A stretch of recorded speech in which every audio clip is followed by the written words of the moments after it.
Assalamualaikum warahmatullahi wabarakatuh. Hai teman-teman, perkenalkan nama saya Ahmad Arsyan, perwakilan dari SMP IT Widatul Ummah Kolaka dalam lomba dongeng kali ini. Pada kesempatan ini, saya akan membacakan sebuah dongeng yang berjudul Kongga Aha, asal-usul Sungai Lame Kongga. Dahulu kala, ada sebuah negeri bernama Unenapo. Ketentraman dan kenyamanan negeri itu terganggu oleh seekor burung raksasa yang hidup di pegunungan Watukila. Burung buas itu kerap mendatangi ladang, memakan habis tanaman bahkan ternak milik warga. Jika bukan ternak, manusialah yang akan dimangsa. Orang-orang menyebutnya burung Kongga. Keadaan itu membuat rakyat dirundung ketakutan. Keselamatan hidup mereka benar-benar dipertaruhkan. Di negeri itu tinggallah seorang perempuan sakti mandraguna bernama Wasasi. Ia mendapat laporan dari salah satu tetua adat atau Tono Motuo. Tono Motuo tersebut menceritakan apa yang dialami penduduk. Mendengar laporan itu, Wasasi segera bertindak. Ia pun menggunakan gong saktinya sebagai pertanda untuk mengumpulkan para Tono Motuo dari 7 wilayah di negeri Unenapo dalam rangka bermusyawarah mengatasi keadaan tersebut. Dalam musyawarah tersebut, Wasasi menceritakan bahwa sebelumnya ia pernah bertemu dengan 2 orang bersaudara, keturunan Dewa Sangya. Sang adik adalah laki-laki bernama Larumbalangi dan kakak perempuannya bernama Wekoila. Wasasi pun sangat yakin jika Larumbalangi adalah orang yang dapat membantu mengatasi permasalahan yang ada. Singkat cerita, mereka pun mendatangi kediaman Larumbalangi untuk meminta bantuan, dan Larumbalangi pun setuju.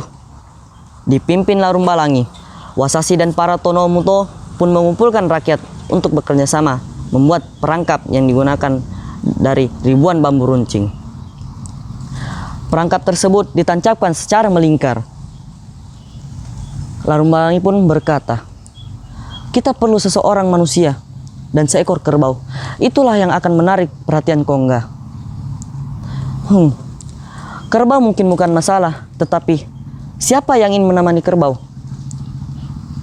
Akhirnya pun Larumbalangi mengadakan sayembara dan menawarkan bagi siapa saja yang mau akan dijadikan panglima perang. Tak selang berapa lama, seorang anak muda datang dan menyampaikan kesiapannya. "Saya, Lasyarara, saya bersedia menjadi umpan." Anak muda itu pun dijuluki Tasahea, yang berarti pendekar bercahaya, karena keberaniannya. Setelah itu, Wasasi pun memberikan Kasayula, tombak sakti berkait emas yang telah diberi racun untuk digunakan oleh Tasahea melawan Kongga nanti. Saat yang dinanti-nantikan pun tiba. Burung Kongga datang dan langsung menyerah ke arah Tasahea dan kerbau. Namun, sebelum sampai pada Tasahea, sayapnya terkoyak oleh bambu yang mengelilingi Tasahea. Burung itu pun semakin membabi buta. "Hiat, hiat, hiat!" Tasahea berusaha menangkis serangan Kongga dengan tombaknya. Akhirnya, tombak Tasahea membuat satu tusukan tepat di jantung Kongga. Burung raksasa itu pun tampak kesakitan, kemudian terbang menjauh. Dan tak lama kemudian, ia pun kembali dengan serangan yang lebih ganas. Dalam waktu bersamaan, Larumbalangi yang sebelumnya telah bersiap-siap di atas pohon tertinggi turun dan menusuk mata Kongga dengan kerisnya.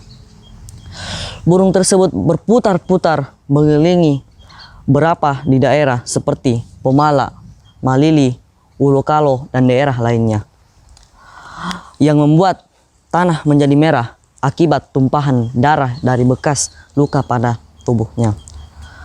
Kemudian Kongga pun terjatuh di sebuah sungai. Sungai itu pun diberi nama Sungai Lame Kongga. Akhirnya masyarakat riang gembira dengan kekalahan Kongga dan merayakan bersama-sama Larumbalangi, sekaligus menobatkannya sebagai raja di daerah tersebut. Setelah beberapa pekan lalu, bangkai burung Kongga yang terjatuh di sungai mulai membusuk dan mencemari air sungai hingga menyebabkan banyak penyakit.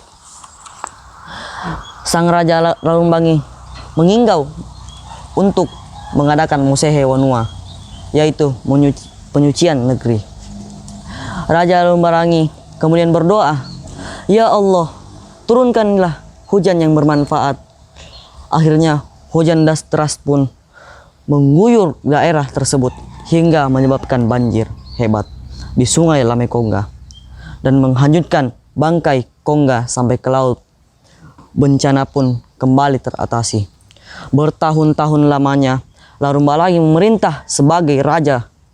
Larumbalangi pun tiba-tiba menghilang di negeri itu tanpa jejak. Larumbalangi pergi ketika rakyatnya masih begitu membutuhkan dan mencintainya. Hingga pada suatu hari, rakyat menyaksikan seorang laki-laki datang dan berkata, "Aku adalah Sangya Lokununggu, putra Raja Lalumbarangi. Aku diutus turun ke negeri ini untuk menggantikan raja kalian yang kalian sangat cintai. Akulah pengganti Larumbalangi." Sejak saat itu, Raja Lakonunggu memerintah negeri Mekongga itu. Pesan moral dari cerita rakyat ini adalah rasa cinta tanah air, berani membela kebenaran, sifat rendah hati, jujur dan amanah, musyawarah sebelum mengambil keputusan, bergotong royong dalam menyelesaikan masalah, dan menjaga persatuan dan kesatuan. Nah teman-teman, itulah tadi dongeng yang menceritakan asal-usul sungai Lamekongga. Semoga kalian menikmati ya.